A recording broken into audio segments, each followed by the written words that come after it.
मस्जिद में जाकर के सिर पर रख करके ले जाना। तो बादशाह जब नमाज पढ़ने आए, बादशाह जब नमाज पढ़ने आए तो उस समय तुम प्रयास करना कि बादशाह तक इस सनद को पहुंचाना है।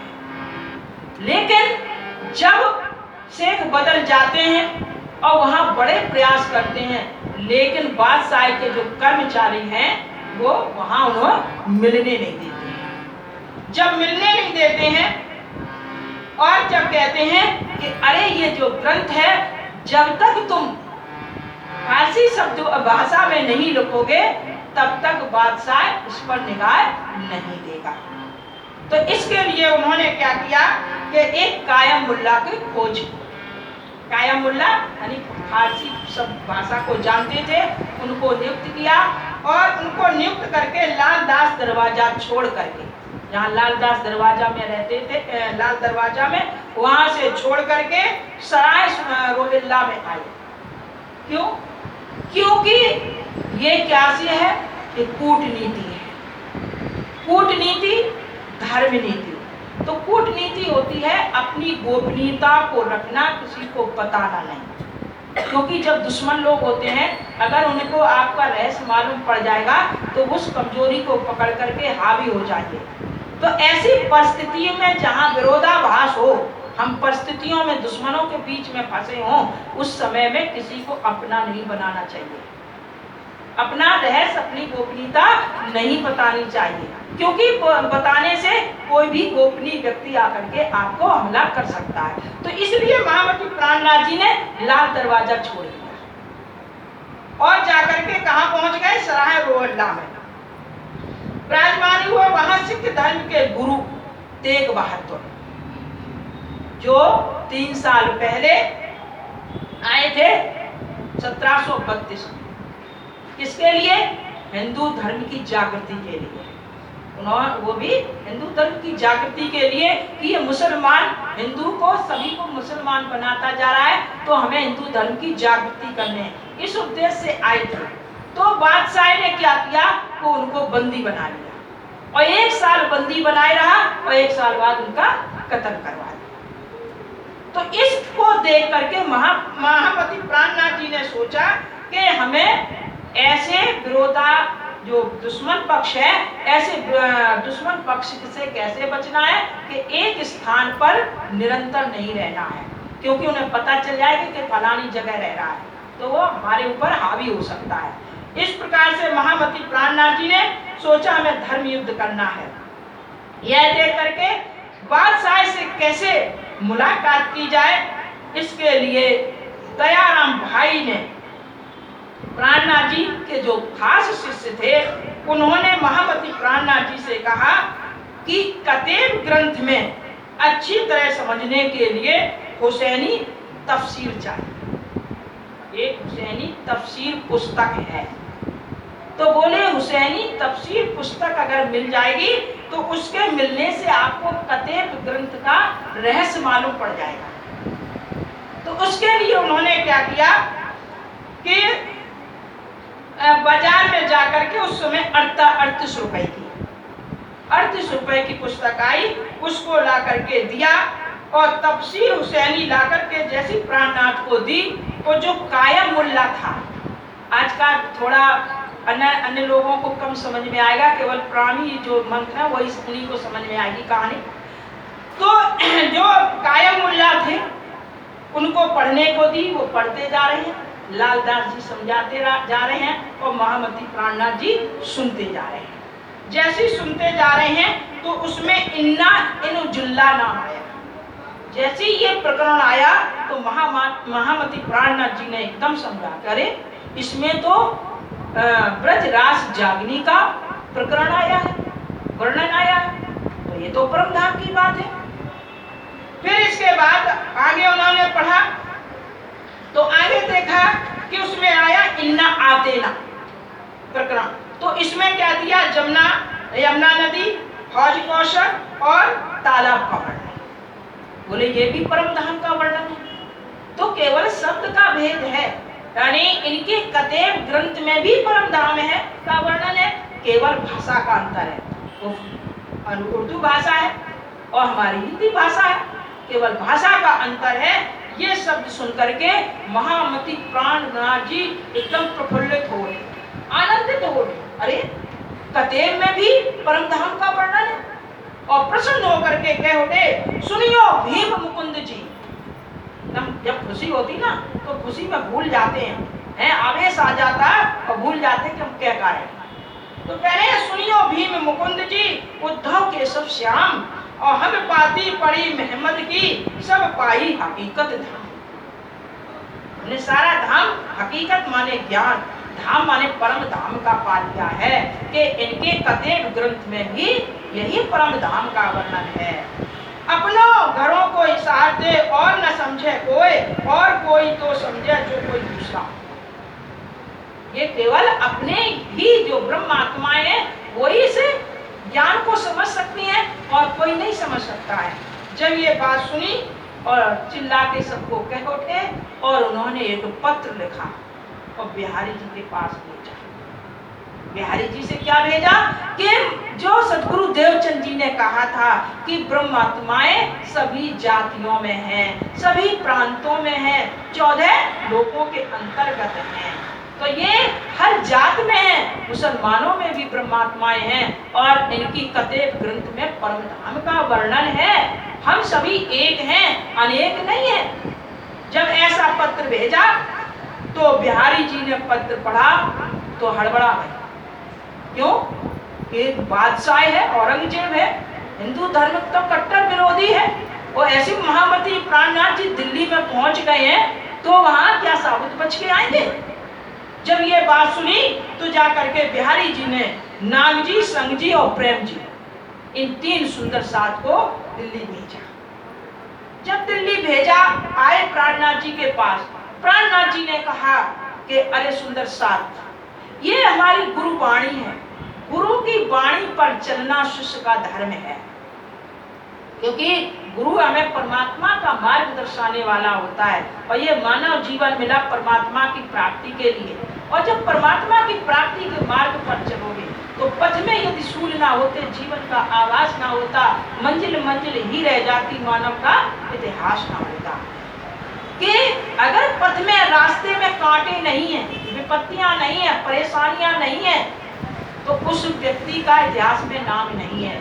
नाम उन्हीं का है जिन्होंने जीवन में अनेकानेक विपत्तियों को सहन किया है। जैसे मीरा है, तुलसी है, प्रहलाद है, जितने भक्त हुए सबने संसार से बैराग हुआ है। जग में हार चला सोई जूता, दो प्रहलाद पिता संग हारे, जग में विकट। जब जग से हारोगे तभी परमात्मा की तरफ बढ़ोगे, और जग में प्रेम बना रहेगा तो परमात्मा की तरफ मोड़ नहीं होगा। तो महामती प्राणनाथ जी कह रहे हैं कि अरे सुंदर साहब, अब हमें इस शरीर का मोह नहीं है। ये शरीर मिला है परमात्मा की प्राप्ति के लिए, धर्म के प्रचार प्रसार के लिए। तो धर्म प्रचार प्रसार के लिए हमारा शरीर भले छूट जाए, परंतु इस लक्ष्य को हम नहीं छोड़ेंगे। तो इस प्रकार से जब देखा तो नागजी, संगजी और प्रेम जी ने देखा कि अरे प्राणनाथ जी के अंदर तो देवचंद जी का आवेश है और बिहारी जी के अंदर ये आवेश नहीं है, तो इसके माने देवचंद जी की शक्ति प्राणनाथ जी में आ गई है, प्राणनाथ जी में ये शक्ति आ गई है। तो इस प्रकार से वहां ये लोग 22 दिन तक, कौन? जो बिहारी जी ने भेजे थे, नागजी, संगजी और प्रेम जी, ये तीनों 22 दिन तक रहे। और रोज प्राणनाथ जी नागजी को और शेख बदर को एक साथ भोजन कराते थे। क्यों कराते थे बताओ? जाति पात का भेद मिट जाए, है? जाति पात पूजे नहीं कोई, हर का बजे सो हर का होई। भक्तों, सब जगह जितने भी धर्म संप्रदाय हैं, सबका लक्ष्य एक है, सबका लक्ष्य एक है। अपने आप में घटाओ, परमात्मा सबका है। चाहे कृष्ण को मानो, चाहे हनुमान या राम को, देवी को, किसी को मानो। देवी के उपासक ब्राह्मण भी मानते हैं, मेहतर भी मानते हैं। मेहतर भी अपने घर में मंदिर बनाए और ब्राह्मण भी बनाए। तो क्या मेहतर भोग लगाता, देवी खाती नहीं है? कृष्ण का कोई भी उपासक है तो कृष्ण का भोग लगाते तो खाते नहीं है। तो भगवान इतने छोटे हैं कि मैतर के घर में भी खा रहे हैं, और आप इतने बड़े हो कि अपने ब्राह्मण के होते भाई भी तो दूसरे अगर हमारा दुश्मन है ब्राह्मण ही, उसके साथ नहीं खा सकते। बताइए कौन बड़ा है? कौन बड़ा हुआ? हम बड़े हैं, परमात्मा छोटा है जो सबके घर खा लेता, वो सबके घर खा लेता। उसी को तुम पूछ रहे हो, उसी को नहा के भोग लगा रहे हो, और वो मेहतर के घर में भी खा रहा। और अपना बच्चा मेहतर के घर खाया है तो 1000 गाली सुना डालो। यही तो माया है, यही तो आत्मज्ञान हो जाए तो ये सारा विवाद ही मिट जाए, सारा विवाद ही मिट जाए। तो ये जाति पात ये शरीर की बनी है, आत्मा की नहीं है। इसीलिए अध्यात्म में परिवार बनाया है। अध्यात्म और परिवार में यहाँ जात पात नहीं है, शरीर की जात पात है, आत्मा की जात पात नहीं होती है। तो इस प्रकार से अब जो है प्रेम जी तो प्राणनाथ जी के पास रह गए, वे नहीं गए साथ में, केवल नाग जी और संग जी चले गए। जैसे वहां गए तो पहले चिट्ठी लिख के भेज दी गई थी कि प्राणनाथ जी के अंदर देवचंद जी का आवेश आ गया है, सारी शक्ति प्राणनाथ जी के अंदर है। ये पहले से चिट्ठी सब सुंदर सातों में बांट दी गई थी। वो चिट्ठी बिहारी जी को पहुंची, और इधर जब नाग जी और संग जी पहुंचे हैं और इन्होंने जाके प्रशंसा की और पता चला कि का नाम प्रेम भाई वहीं रह गए हैं, तो बिहारी जी को क्रोध आया। और क्रोध आकर के क्या हुआ, बैठे बिहारी जी जाके उठ भागा ले जाता, वहां से भाग खड़े हुए। कहां से? जहां गादी पर बिठाया था। काहे कि जब हमारे अंदर हमारे पिताजी का आवेश ही नहीं है तो उनकी गद्दी पे बैठ के क्या करेंगे? जब हमारे गुरु पिताजी का आवेश प्राणनाथ जी में आ गया है तो हम यहाँ बैठ के क्या करेंगे? तो वहां से भाग गए, बोले हम इस गद्दी पर हम नहीं बैठेंगे। फिर कहाँ पहुंचे? जहां पर मैथु मेहता की और लीलबाई की समाधि थी, वहां जाकर के पहुंच गए। जब पहुंच गए तो सब सुंदर साथ गए और निवेदन किया, अरे आप गुरु पुत्र हो, आपके अंदर गुरु शक्ति है, आप पैतृक आपको संपत्ति का अधिकार है, आप उस जगह बैठिए। लेकिन बिहारी जी बोले अब हम उस जगह जा ही नहीं सकते। जब हमारे पिताजी ने अपना तेज अपने शिष्य में दे दिया, हमें कुछ नहीं समझा, तो हम अब उस गद्दी पे जाएंगे ही नहीं। तो कहाँ पहुंच गए? चाकले, जहां गांग जी भाई के घर में देवचंद जी बैठ करके उपदेश देते थे, उस स्थान पर जाके पहुंच गए। तो बिहारी जी की जो गादी है परंपरा चाकला मंदिर में ही है, चाकला मंदिर में ही उनका स्थान है। इस प्रकार से सराय रोहिल्ला से रहते हुए महामती प्राणनाथ जी सुंदर साथ से कहते, अरे सुंदर साथ, बादशाह औरंगजेब से अभी तक हम मिले क्यों नहीं मिल पाए? कि यहाँ धर्म का विरोध है। धर्म ही हमें विविधता को सिखाता है, धर्म ही हमें अनेक पंथों में विघटित कर देता है। छोटा सा भजन है, काटे पीछे बुरे कर मन के, धर्म की गैल चली ना जाए। काटे पीछे बुरे कर मन के, धर्म की गैल चली ना जाए। जब अपने अंदर क्या है? विरोधता भरा हुआ है, अहंकार भरा हुआ है, तो वहां धर्म के मार्ग पर चलना बड़ा कठिन है। तो देखिए औरंगजेब में भी धर्म की विरोधता है और इधर बिहारी जी के अंदर भी अहंकार है। तो ऐसे जीवन में जो धर्म के मार्ग पर चलना ऐसे लोगों के लिए बड़े कठिन है। धर्म की गैल चली ना जाए, धर्म की गैल चली ना जाए। काटे पीछे बुरे कर मन के, धर्म की गैल चली ना जाए।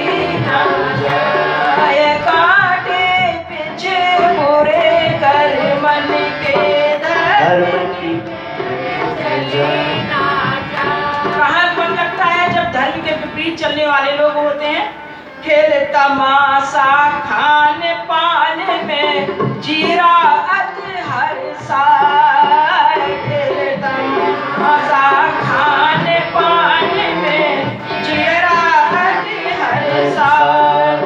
अरे धन दौलत और सम्मान रूप में अति प्रसन्न हो जाए, कांटे पीछे बुरे कर्म के धर्म की गैल चली ना जाए। जो धर्म के विरोधी लोग हैं उनका मन कहाँ लगता है, ये यहाँ बताया। और प्रभु भक्ति और दान पुण्य को देखते ही घबराए। कहाँ घबराता है? प्रभु भक्ति और दान पुण्य में देखते ही घबराए कि अब हमें तिलक करना पड़ेगा, पूजन करना पड़ेगा, घबराते हैं जिनके अंदर धार्म नहीं है। अरे कुटुंब कबीला जात समाज में आगे को बढ़ जाए, कांटे पीछे बुरे करे मन के धर्म की। सत्संग में आने को समय नहीं है, और परिवार समाज में कहीं अगर काम हो रहा है, नाच कूद हो रहा है, तो वहाँ समय है। किसके? जिसके अंदर धर्म नहीं है उसके।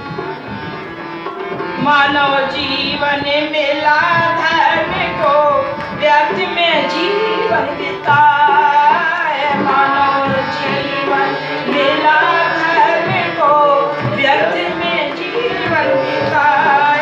कहे ब्रजराज जगत की लीला, अद्भुत लखी न जाए, कांटे पीछे बुरे कर्म के धर्म की गैल चली ना जाए, कांटे पीछे बुरे कर्म के धर्म की गैल।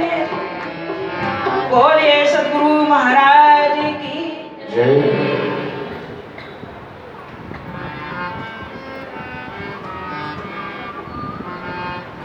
तो जब हमें संसारिक वैभव, संसारिक यश कीर्ति रूपी कांटे हमारे जीवन में लगे हुए हैं, तो धर्म की रास्ता चलने में बड़ी कठिनाई होती है। धर्म के मार्ग पर क्या है, मन लगेगा ही नहीं।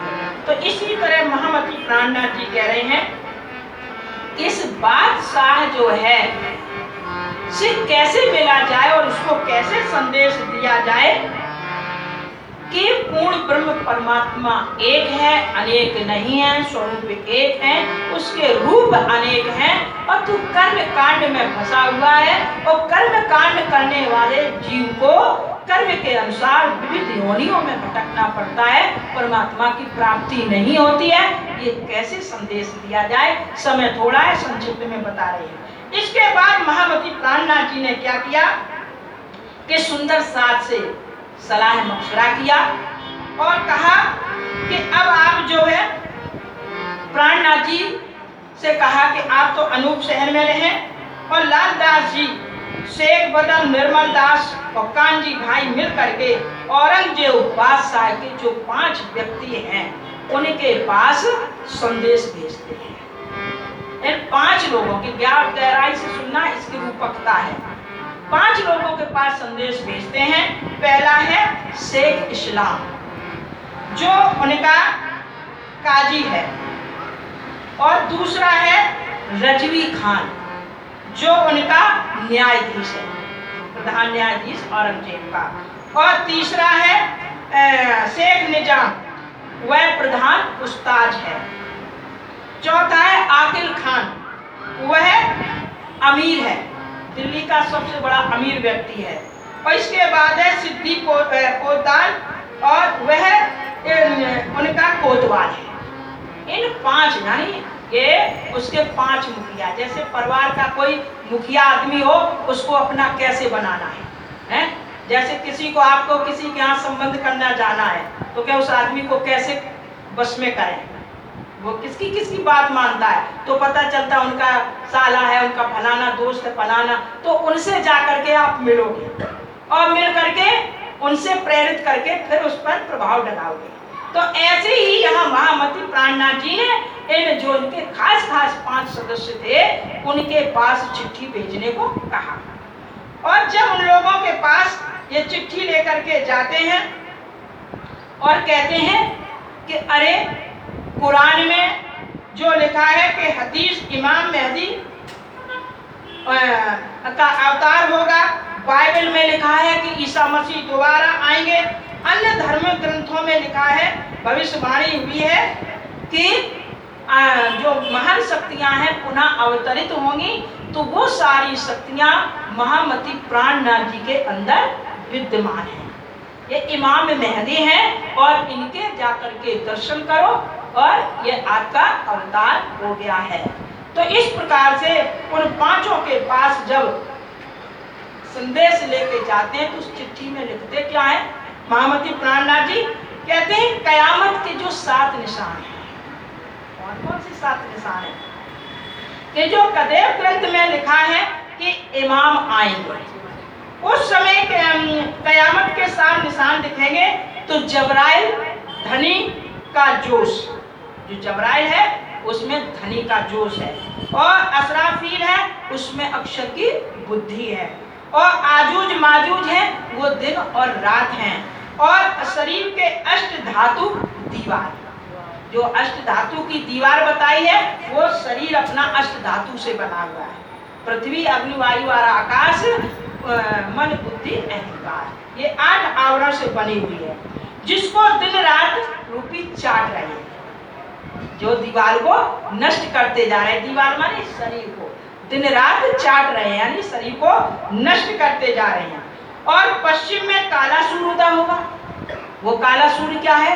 यही पश्चिमी संस्कृति है, जो हम आपके यहाँ टीवी है और ये मोबाइल है, इंटरनेट है, यही काला सूर्य है जो भारत की संस्कृति को बिगाड़ रहा है और जिससे धर्म निस्तेज होता जा रहा है। कदेव ग्रंथ में लिखा है कि दावातुल नाम का एक जानवर पैदा होगा। तो वो जानवर क्या है? जिसके हाथी जैसे कान होंगे, गीदड़ की तरह पीठ होगी, सुअर जैसी आंखें होगी, पहाड़ी बैल जैसे सींग होंगे, कुत्ते की जैसी गर्दन होगी, मुर्गे जैसी गर्दन होगी, शेर जैसी छाती होगी। तो वो जो है वो कौन है? ये कलयुगी आदमी ही है और कोई नहीं है, कलयुगी आदमी ही है। महामती प्राणनाथ जी कहते हैं हाथी जैसे कान। ध्यान से सुनो, हाथी जैसे कान क्या? हाथी के देखने में बड़े बड़े कान होते हैं पर सुनाई कम देता है। ऐसी कलयुगी मनुष्य क्या है कि देखने के कान, संसार की बात सुनने के लिए तो बड़े बड़े कान हो जाते हैं। खुशखुशा के बात करो और सुन लेंगी। बहुत से घर में देखा सास बहू है, सास कहती हमें सुनाई नहीं देती, और बहू ने अगर पड़ोस ला गई खुशखुशा के बोल दी, हाल सास सुन लेगी, सब सुनाई दे देगा, और वैसे सास को सुनाई नहीं देता है। तो ऐसे ही जो कलयुगी व्यक्ति हैं, भौतिक बातें सुनने के लिए तो बहुत बड़े बड़े कान हैं, लेकिन अध्यात्म में बात सुनने के लिए छोटे कान हैं, उन्हें सुनाई नहीं देता, समय नहीं है ज्ञान की बात सुनने के लिए। ये हाथी जैसे कान है। और इसके बाद है गीदड़ की तरह पीठ है, क्योंकि गीदड़ की पीठ पे वजन नहीं ढोया जा सकता। तो ऐसी ही कलयुगी मनुष्य की गीदड़ जैसी पीठ हो गई, क्योंकि अपने परिवार की, समाज की, अपने जीवन की जो भार है ढोने के लिए समय है। बच्चे की पढ़ाई में 10 लाख लगा देंगे, मकान में 50 लाख लगा देंगे, ये भार ढोने के लिए सहन है। अपनी बीमारी हो गई तो उसके ऑपरेशन में 2 लाख लगा देंगे, लेकिन परमार्थ के लिए 1 लाख खर्चने करने के लिए वाहन भार ढोने का समर्थ नहीं है। हम कहाँ से दे? मेरे पास पैसे नहीं, और अगर ज्यादा प्रेस करके दिया भी तो नेम प्लेट लगा ली। कहने का अर्थ परमार्थ के लिए ढोने के लिए पैसा नहीं है खर्च करने के लिए, लेकिन अपने परिवार, समाज, शरीर के लिए करोड़ों रुपए, लाखों रुपए खर्च कर दोगे। तो ये हुए मुर्गा गीदड़ जैसी पीठ, सुअर कैसी आंखें हैं। देखिए कितनी बड़ी बातें कही। तो ये कतेब में लिखा है, लेकिन ये गूढ़ार्थ है, शब्द कुछ है और भावार्थ कुछ है, तो ऐसे हर कोई नहीं समझ पाता। तो ये जो गूढ़ार्थ है कुंजी, ये महामती प्राणनाथ जी ने ही खोला, महमत ने नहीं खोल पाई, इन्हीं ने आके खोला। तो इन्होंने क्या कहा, सुअर कैसी आप, सुअर की दृष्टि कहाँ रहती है, मल पर, वो गंदगी में पसंद करता है। उसको अगर आप लड्डू डालो है, हलवा डालो और वही विष्ठा पड़ी है, तो लड्डू हलवा पे निगाह नहीं पड़ेगी, विष्ठा पर निगाह पड़ेगी। ऐसी ही कलयुगी मनुष्य की निगाह दूसरे के धन पर निगाह रहेगी, इसका धन कैसे मिल जाए है, इसको कैसे प्राप्त हो जाए। तो दूसरे की धन पर निगाह बनी रहेगी, लेकिन अपने धन पर निगाह नहीं होगी, अपनी कमाई पर निगाह नहीं रहेगी कि हमारे पास इतना, इसका कैसे मिल जाए, तो वो दृष्टि रहेगी। तो ये सुअर कैसी दृष्टि कलयुगी व्यक्ति की होगी।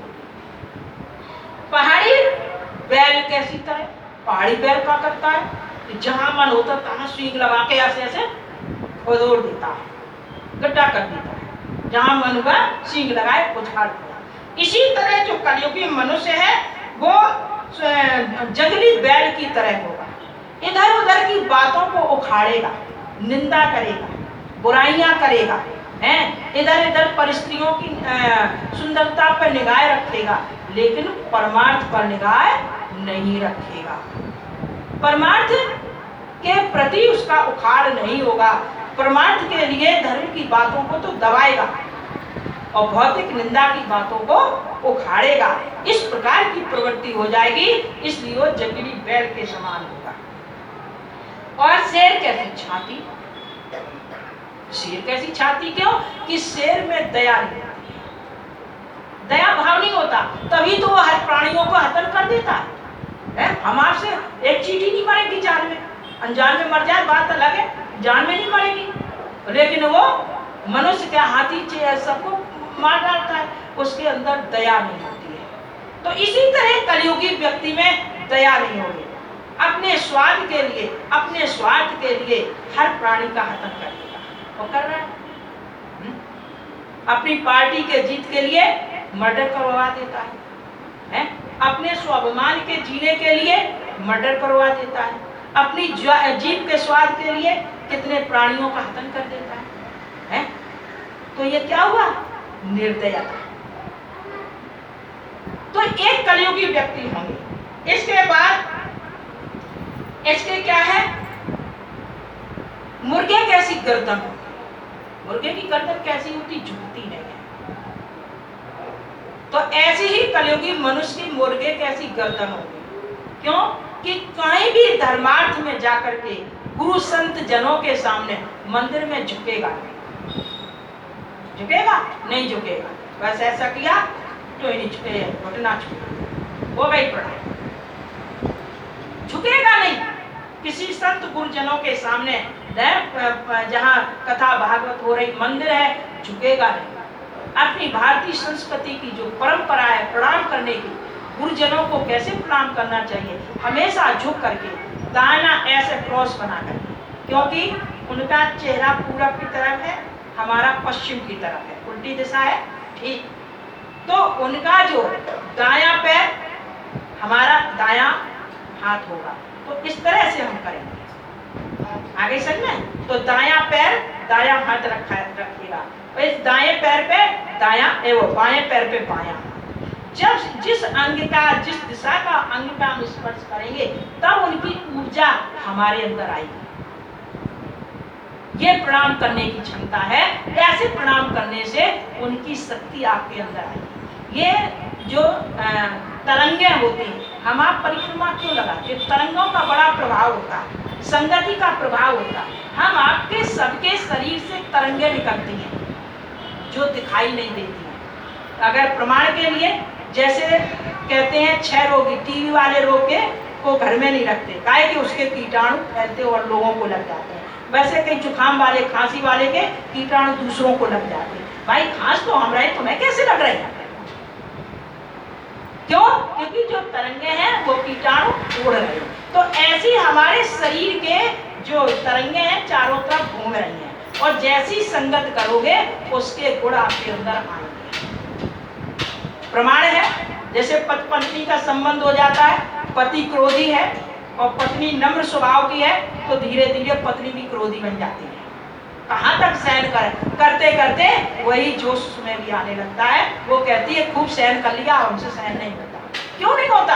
क्योंकि उसकी तरंगें उसके अंदर आ गई है। भाई वो कैसे आ गई? अग्नि चल रही है, जल तो वहां रही है, आंच तो यहाँ लग रही। अग्नि तो वहां है, आंच हमें यहाँ क्यों लग रही है? तो तरंगों का प्रभाव होता है संगति। इसीलिए ये परिक्रमा लगाते हैं कि जो राज्य की तरंगें हैं वो हमारे अंदर प्रभावित हों, जिससे कि परमात्मा आनंद स्वरूप है, शांत स्वरूप है। इसलिए परिक्रमा लगाने से हमें सुख शांति की प्राप्ति होती है। तो इस प्रकार से यह संदेश जब भेजा तो पांचों ने अपना अपना जवाब दे दिया। किसी ने कहा यह हमारे बस से बाहर है, किसी ने जेब में डाल लिया, किसी ने कहा हम सब पांचों मिलकर के जवाब देंगे है, किसी ने कुछ कहा। इस प्रकार से जवाब दे दिया और उनको वो उत्तर नहीं मिला। जब नहीं मिला तब इसके बाद महामती प्राणनाथ जी ने सोचा कि अरे ये हम अपने लक्ष्य पर कैसे पहुंचे। इसके बाद महामती प्राणनाथ जी है पुनः फिर दिल्ली आई। जब दिल्ली आई तो वहां जो कालिंदी है उन्होंने सुंदरी रूप धारण करके उनका चरण स्पर्श किया और अदृश्य हो गए। ये क्या है? ये चमत्कार है, ये चमत्कार है। इस प्रकार से महामती प्राणनाथ जी जो है आगे बढ़े और सुंदर सा से कार्यक्रम का सलाह मशवरा ली। तो वहां कहते हैं महामती प्राणनाथ जी सुंदर सा से, जो कहीं मार डारही तो हमें मरने को नाही डर, हम जागे अपने धाम में हमको नाही फिकर।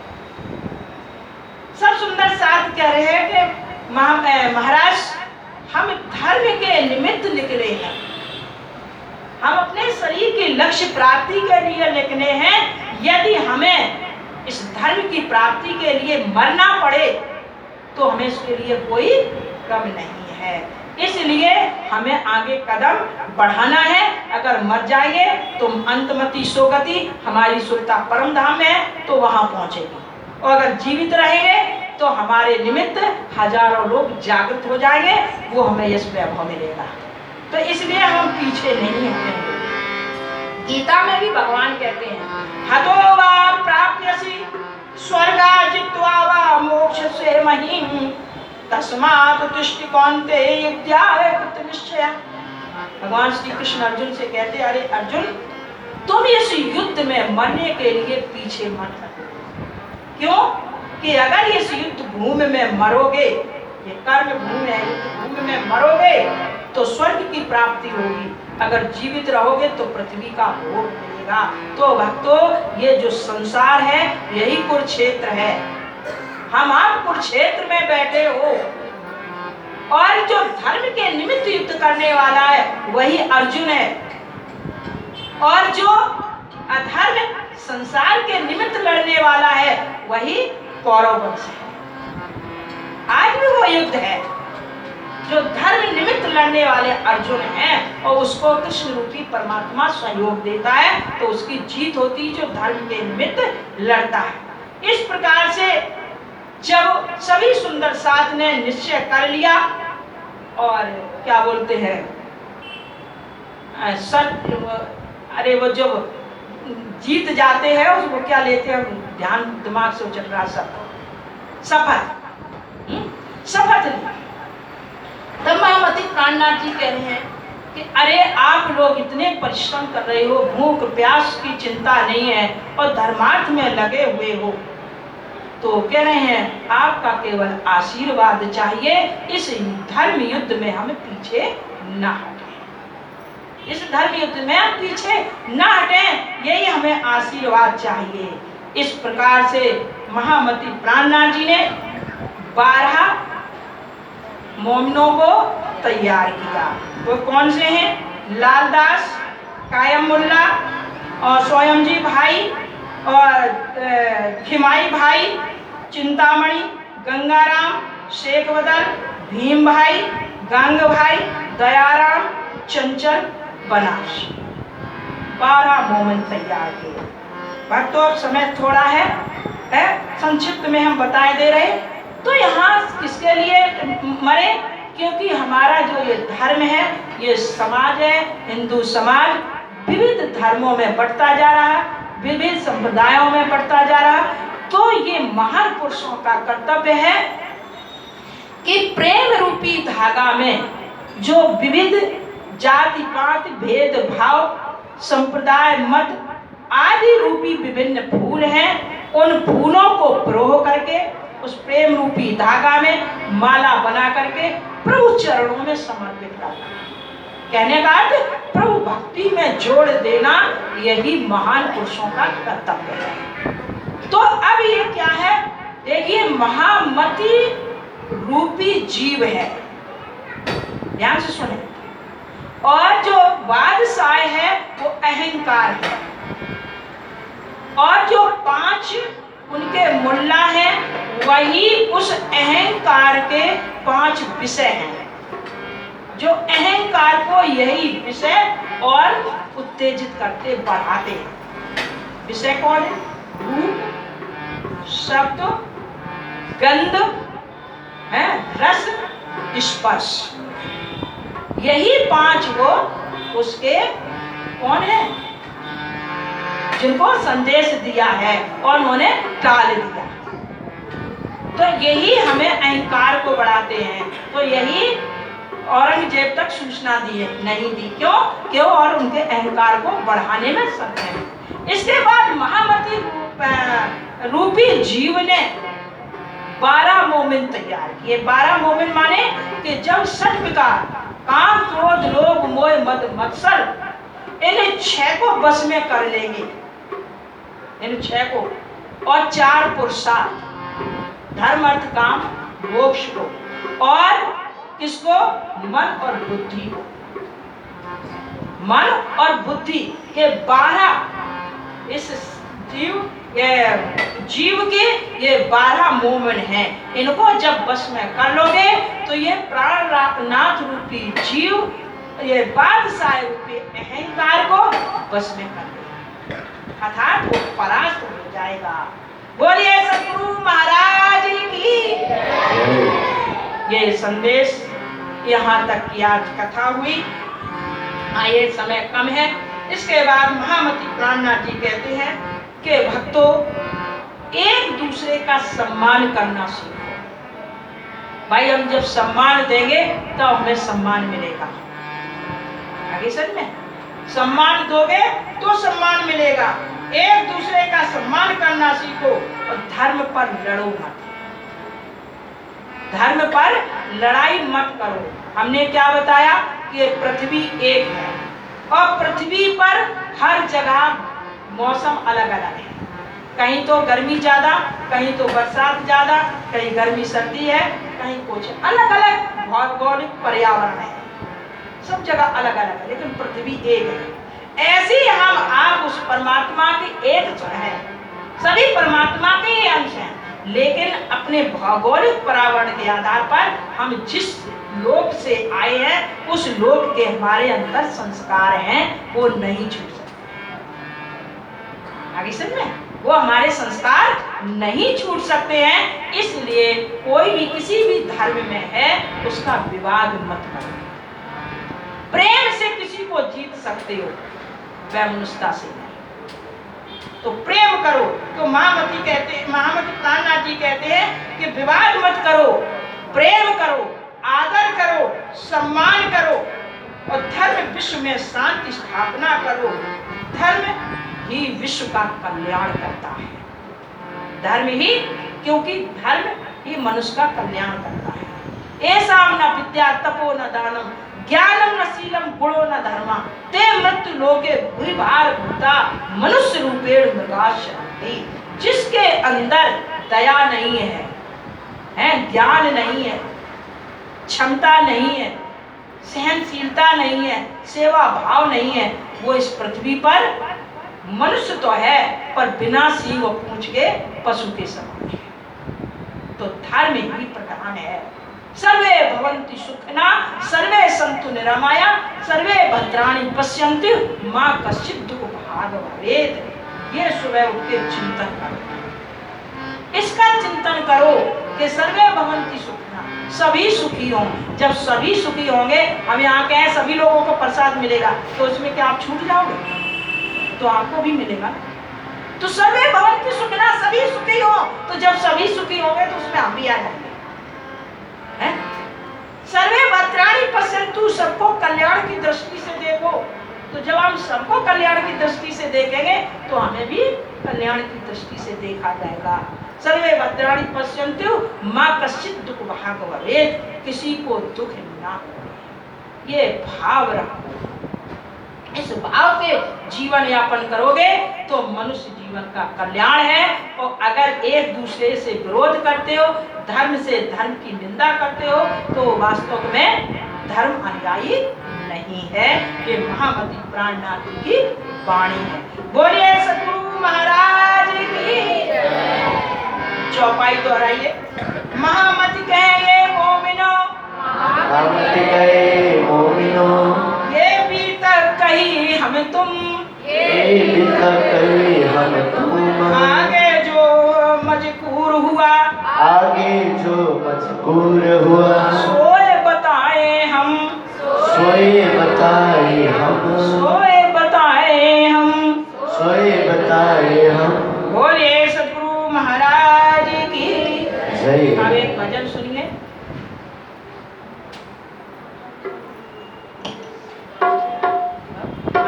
हाँ, एक सूचना है, कल मामा टेरिस में भोजन प्रसाद है, तो किन्ना बहन आई थी। आप सभी लोग आमंत्रित हैं। समय तो हमें नहीं बताया, आप सभी लोग वहां जाएं और मेहर सागर करें, उनकी आत्मा को शांति मिले और प्रसाद पा करके वापस यहाँ कथा सुने। और एक और सूचना मैं देनी थी, ध्यान भूल रही, दूसरी सूचना दिमाग में नहीं आ रही। चलो, हाँ, मेहर सागर अब एक करना है। बांसुरी को धुन सुनी ना, हो आयो हमें तैने धुनी ना।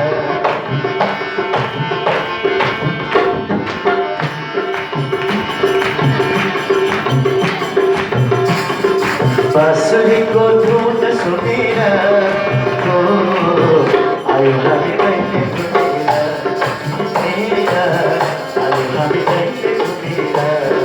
बांसुरी को धुन सुनी ना, हो आयो हमें तैने धुनी ना, मेरा आयो हमें तैने धुनी ना।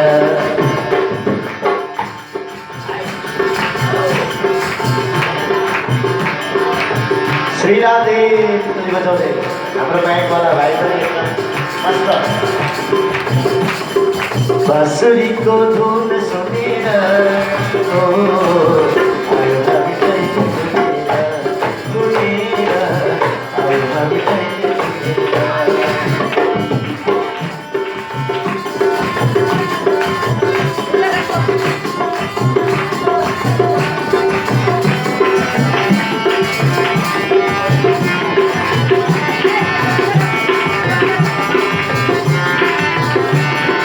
मीठो मीठो ताली बजाओ दे, आज जो गाया है समझ बात समझे। श्री राधे।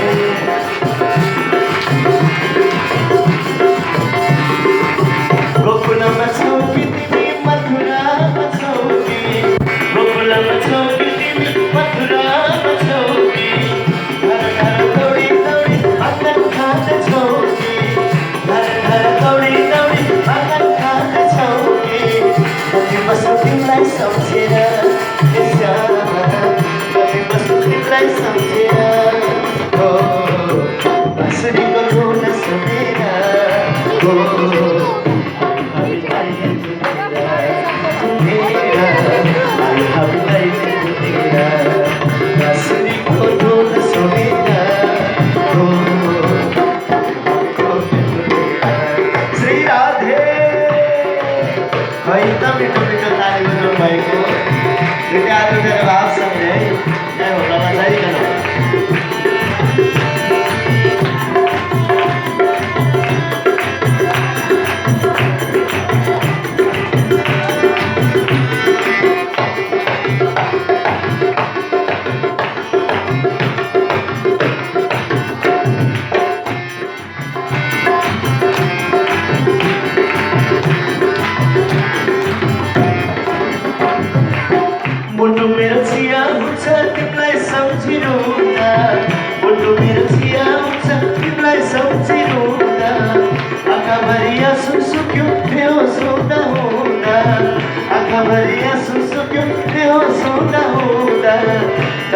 बस्नु तिमीलाई सम्झेर